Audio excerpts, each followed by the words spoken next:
No es un secreto que en muchos lugares todavía existe discriminación hacia los pueblos indígenas, pero lo que pocos tal vez esperan es que esa discriminación venga del propio Estado, de las mismas instituciones que deberían protegernos. El caso de hoy puede resultarte muy familiar si viste el video anterior. Si no lo has visto, te invito a hacerlo después de este, porque están profundamente relacionados. Tanto el título como la miniatura de este video no es casualidad. Este caso, al igual que el de Rosendo Cantú versus México, ocurrió en el mismo lugar, en la misma época y por razones muy parecidas. Dos mujeres indígenas con dos historias distintas, pero una misma lucha. Así que, sin más, empecemos.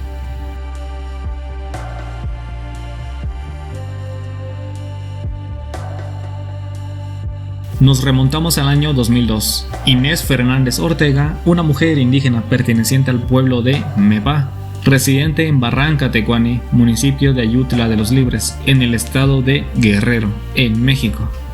En esa época, Inés tenía 25 años de edad. Estaba casada con el señor Prisciliano Sierra, con quien tenía 4 hijos, y al año y medio después nacería una hija más. La señora Inés se dedicaba a las tareas domésticas, al cuidado de los animales que criaban y a la siembra de diferentes cultivos. El día 22 de marzo del 2002, ella se encontraba en la casa en compañía de sus 4 hijos. Era un día común en su rutina, pero lo que ocurrió esa tarde cambiaría su vida para siempre. Alrededor de las 3 de la tarde aparecen afuera de su casa aproximadamente 11 militares, vestidos con uniformes y portando armas. De este grupo, 3 hombres ingresan a su hogar sin el consentimiento de la señora Inés.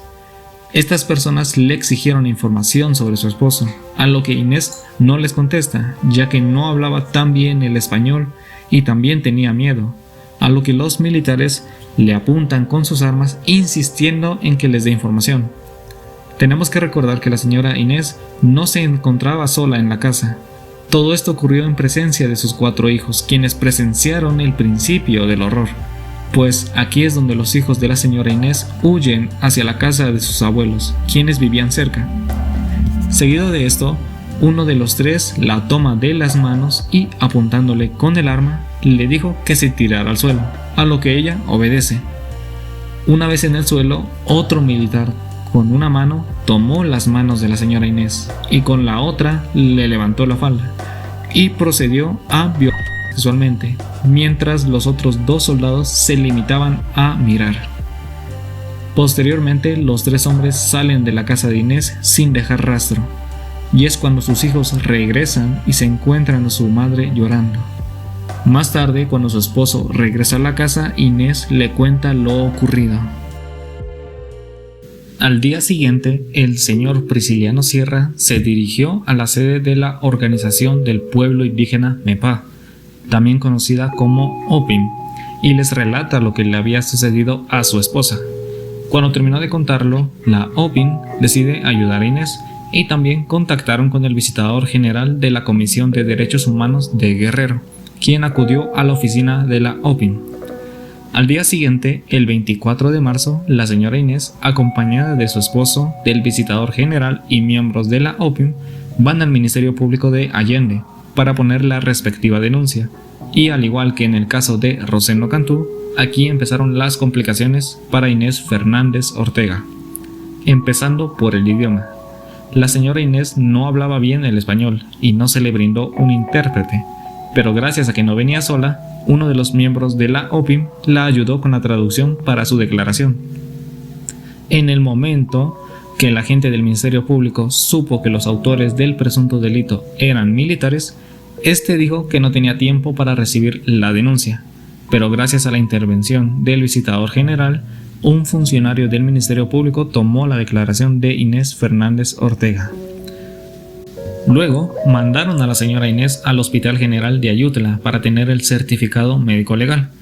Como ella quería que la revisara una doctora, llega el 25 de marzo al hospital y una médica general realizó una revisión ginecológica en la cual determinó que la presunta víctima físicamente no presentaba datos de agresión y solicitó la realización de exámenes de laboratorio.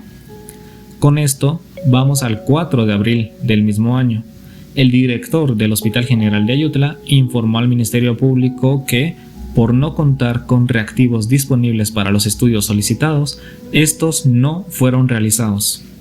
La señora Inés no se iba a quedar de brazos cruzados y al día siguiente solicita una explicación del por qué no se pueden realizar los análisis. El 18 de abril, Inés amplía su declaración ante el Ministerio Público de Allende y su hija mayor rinde declaración sobre los hechos ocurridos el 22 de marzo. Como recuerdan, sus hijos presenciaron parte de lo que sucedió ese día y la hija mayor era quien tenía más noción de lo sucedido. Pasan 2 meses y el 9 de julio del mismo año, un dictamen rendido por una perita química determinó la presencia de líquido seminal y la identificación de células espermáticas en las muestras remitidas al laboratorio. Luego de una serie de sucesos donde hubo problemas con el dictamen médico, el caso fue asumido por la justicia militar, bajo el argumento de que los acusados eran soldados. En otras palabras, los mismos que causaron el daño iban a ser los que llevarían el caso. La justicia militar prácticamente no realizó ninguna diligencia, ni mostró interés en el caso, y al poco tiempo de esto, el caso fue archivado. Ante la impunidad, Inés y la OPIM buscaron apoyo en el Centro de Derechos Humanos de la montaña Tlachinoyan, una organización con experiencia en casos de violencia militar. Ahora vamos al año 2004. Inés, junto con otras organizaciones, presentaron una queja ante la Comisión Nacional de los Derechos Humanos, la cual emitió una recomendación para investigar los hechos y reparar el daño, pero el ejército se negó a acatarla, manteniendo el caso en su jurisdicción. Durante los siguientes años, tanto Inés como los activistas sufrieron amenazas, pero aún así todos decidieron continuar con la lucha. Tras analizar la admisibilidad, la Comisión Interamericana de los Derechos Humanos aceptó el caso el 9 de marzo del 2007 y comenzó el proceso formal de análisis.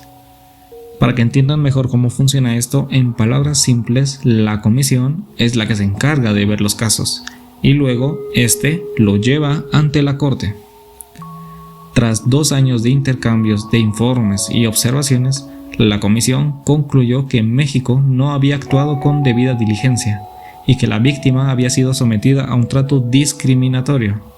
En consecuencia, el 4 de noviembre del año 2009, la Comisión Interamericana de Derechos Humanos presentó la demanda ante la Corte Interamericana de Derechos Humanos al considerar que México violó múltiples derechos reconocidos en la Convención Americana. En 2010, la Corte Interamericana de Derechos Humanos abrió el proceso formal contra México. Durante las audiencias, Inés dio su testimonio en su idioma, Mepá, con intérprete y explicó el miedo, la humillación y la impunidad que enfrentó durante años. La sentencia finalmente llegó el 30 de agosto del 2010, donde la Corte declaró a México responsable internacionalmente por la violación de los siguientes derechos humanos: a la integridad personal y a la dignidad humana de Inés Fernández Ortega, al derecho a la vida privada y familiar, por la violación de la prohibición de tortura y tratos crueles. Esto porque la Corte consideró que la violación sexual constituye una forma de tortura, a las garantías judiciales y a la protección judicial, a la igualdad y no discriminación. La Corte ordenó a México realizar una investigación seria e imparcial en la jurisdicción civil, sancionar a los responsables, brindar atención médica, psicológica y social a Inés y a su familia, implementar programas de capacitación a las Fuerzas Armadas sobre derechos humanos y violencia de género, publicar la sentencia y reconocer públicamente la responsabilidad del Estado, pagar una indemnización por daños materiales e inmateriales, garantizar acceso a traductores y servicios de justicia culturalmente adecuados. El caso de Inés Fernández Ortega es la historia de una mujer que se negó a callar. Y no fue un hecho aislado, pues en las mismas montañas de Guerrero, sin que Inés la conociera, se encontraba otra mujer de Mepá, Valentina, quien también sufrió todas las injusticias.